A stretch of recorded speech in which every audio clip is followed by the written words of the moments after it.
একবিংশ শতাব্দীর শুরুতে যখন আমরা যুদ্ধের কথা ভাবতাম, আমাদের চোখে ভাসত আকাশভেদী ফাইটার জেটের গর্জন, মাটি কাঁপানো সাজোয়া বহর আর হাজার হাজার সৈন্যের পদচারণা। সেই যুদ্ধ ছিল ভয়ঙ্কর রকমের দৃশ্যমান, অত্যন্ত ব্যয়বহুল এবং চরম ঝুঁকির। একটা যুদ্ধ বিমান ওড়ানোর খরচে অনেক দেশের জিডিপি টালমাটাল হয়ে যেত। কিন্তু আজ যুদ্ধের ব্যাকরণটাই সম্পূর্ণ বদলে গেছে। আজ যুদ্ধ মানে আর গায়ের জোর নয়, যুদ্ধ মানে বুদ্ধিমত্তা, তথ্য আর নিখুঁত প্রযুক্তি। আর এই পরিবর্তনের পেছনে সবচেয়ে বড় ভূমিকা রেখেছে তুরস্কের তৈরি একটি ড্রোন, বায়রাক্তার TB2। পৃথিবীর দেশে দেশে এই ড্রোন ছড়িয়ে দিয়েছে তুরস্ক।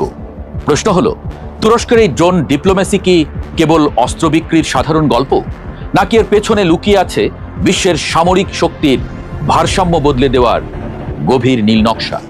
ইস্তাম্বুলের বাইকার কারখানায় যখন এই ড্রোনগুলোর ইঞ্জিন গর্জে ওঠে, তখন শুধু তুরস্কের নয়, তুরস্কের সাথে যুক্ত প্রতিটি দেশের ভাগ্যের সমীকরণও বদলে যায়। এই গল্পের কেন্দ্রে আছেন দুজন মানুষ। একজন ওজদেমির বাইরাক্তার, যাকে বলা হয় তুরস্কের ড্রোন শিল্পের জনক, বিশ্ববিখ্যাত বাইকার কোম্পানির প্রতিষ্ঠাতা। আরেকজন তার ছেলে সেলচুক বাইরাক্তার। 2007 সালে তুরস্কের প্রথম জাতীয় ড্রোনটা তিনিই বানান। তুরস্কের তরুণ প্রজন্মের কাছে তিনি এখন এক আইকন। প্রেসিডেন্ট এরদোয়ানের জামাতা হওয়ার কারণে অনেকে তাকে তুরস্কের ভবিষ্যৎ নেতা হিসেবেও দেখেন।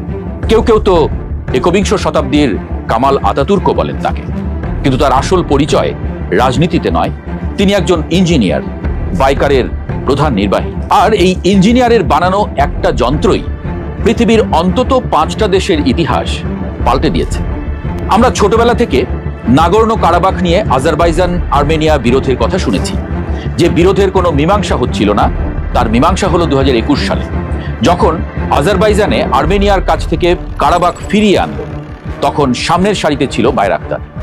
আর্মেনিয়ার বহু বছরের গর্ব S-300 এয়ার ডিফেন্স সিস্টেমকে যেভাবে বাইরাক্তার ধুলোয় মিশিয়ে দিয়েছিল, তার সামরিক একাডেমির পাঠ্য বইয়ে নতুন অধ্যায় যোগ করেছে। সেই কৃতিত্বের জন্য আজারবাইজান সেলচুক বাইরাক্তারকে তাদের সর্বোচ্চ সামরিক খেতাব দিয়েছে। শুধু কারাবাখ নয়, ইউক্রেনের আকাশে যখন রাশিয়ার বিশাল বহর, তখন বাইরাক্তারের কারণেই ইউক্রেন এখনো লড়ে যাচ্ছে। ইউক্রেন সরকার তাই তাকে দিয়েছে অর্ডার অব মেরিট খেতাব। এর আগে সিরিয়া আর লিবিয়ার গৃহযুদ্ধের মোড় ঘুরিয়ে দেওয়ার পেছনেও ছিল এই ড্রোন। তুরস্কের এই শ্রেষ্ঠত্বের পেছনে আছে প্রযুক্তি আর ইতিহাসের এক সম্মিলিত প্রয়াস। বাইরাক্তার কোনো সাধারণ ড্রোন নয়, এটা একটা মডুলার সিস্টেম। যুদ্ধের ভয়াবহ পরিবেশে যেখানে বড় বড় যুদ্ধ বিমান মাসের পর মাস হ্যাঙ্গারে পড়ে থাকে রক্ষণাবেক্ষণের জন্য, সেখানে বাইরাক্তারকে যে কোনো সাধারণ মেরামত কারখানায় কয়েক ঘন্টার মধ্যেই সারিয়ে ফেলা যায়, আর দিনের পর দিন আকাশে উড়ে বেড়ায়। তুরস্ক একটা জিনিস খুব ভালো বুঝেছিল, প্রথাগত যুদ্ধ বিমানে আমেরিকা বা রাশিয়ার সঙ্গে পাল্লা দেওয়া সম্ভব নয়। তাই তারা একটা ব্লু ওশান তৈরি করল। তারা বাজারে আনলো লো কস্ট হাই ইম্প্যাক্ট যুদ্ধের মূল মন্ত্র। সিরিয়া যুদ্ধে যখন তুর্কি ড্রোন আসাদ বাহিনীর সাঁজোয়া বহর ধ্বংস করছিল, তখনই পৃথিবী প্রথমবার দেখল কত কম খরচে কত বেশি ক্ষতি করা সম্ভব। তুরস্কের বিনিয়োগটা তাই কেবল সামরিক ছিল না, ছিল অর্থনৈতিক এবং কূটনৈতিক। তুর্কি ড্রোন এখন তুরস্কের কূটনীতির সবচেয়ে শক্তিশালী অস্ত্র। আজারবাইজান থেকে ইউক্রেন, ইথিওপিয়া থেকে নাইজেরিয়া, অনেক দেশ এই ড্রোনের গ্রাহক। এই দেশগুলো তাদের প্রতিরক্ষা বাজেট কমিয়ে সক্ষমতা বাড়িয়েছে বহুগুণ, আর তুরস্ক হয়ে উঠেছে তাদের অপরিহার্য পার্টনার। তুরস্ক এখন শুধু অস্ত্র সরবরাহকারী নয়, তাদের সামরিক নীতিরও অংশীদার। কারণ এই ড্রোনগুলো শুধু বোমা ফেলে না, এগুলো আকাশে ভাসমান সেন্সর হিসেবে কাজ করে, রিয়েল টাইম ডেটা পাঠায়, শত্রুর অবস্থান চিহ্নিত করে। আপনি শুধু যুদ্ধ করছেন না, আপনি তথ্য যুদ্ধও লড়ছেন। বাংলাদেশ সামরিক দিক থেকে সবসময়ই চীন, রাশিয়া বা ইউরোপের উপরে নির্ভরশীল ছিল। কিন্তু গত কয়েক বছরে সেই সমীকরণে নতুন নাম যোগ হয়েছে তুরস্ক। ঢাকা ও আঙ্কারার সম্পর্ক এখন আর শুধু কোনো বেচাকেনার মধ্যে নেই, এটি কৌশলগত অংশীদারিত্বের দিকে যাচ্ছে। 2022 সালের জুলাই মাসে তুরস্কের সঙ্গে ড্রোন কেনার চুক্তি করে বাংলাদেশ। আলোচনা শুরু হয়, বাংলাদেশ শুধু ড্রোন কিনবেই না, ভবিষ্যতে এখানে ড্রোন তৈরিও হতে পারে। বাংলাদেশের জন্য এটা গেম চেঞ্জার।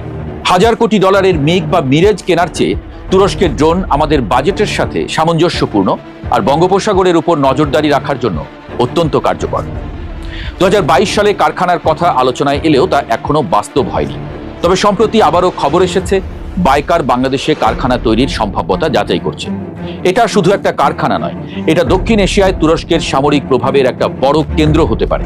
শুধু বাইরাক্তার নয়, নৌবাহিনীর আধুনিকায়ন, সাঁজোয়া যান এবং সাইবার যুদ্ধের প্রযুক্তিতেও তুরস্ক বাংলাদেশকে সহায়তা করছে। তবে চ্যালেঞ্জও আছে। ড্রোন দামে সস্তা হলেও এর মেইনটেনেন্স, ট্রেনিং এবং এর উপযোগী পুরো সামরিক ব্যবস্থা গড়ে তোলা দীর্ঘমেয়াদে বিশাল বাজেটের প্রশ্ন নিয়ে আসবে। এখানেই গল্পটা জটিল হয়ে যায়। ভূরাজনীতি কখনো সরল রেখায় চলে না, এটি একটি গোলক ধাঁধা। প্রশ্ন ওঠে, এই সম্পর্ক কি কেবলই প্রতিরক্ষা স্বার্থের, নাকি এর সাথে রাজনৈতিক আদর্শও জড়িত?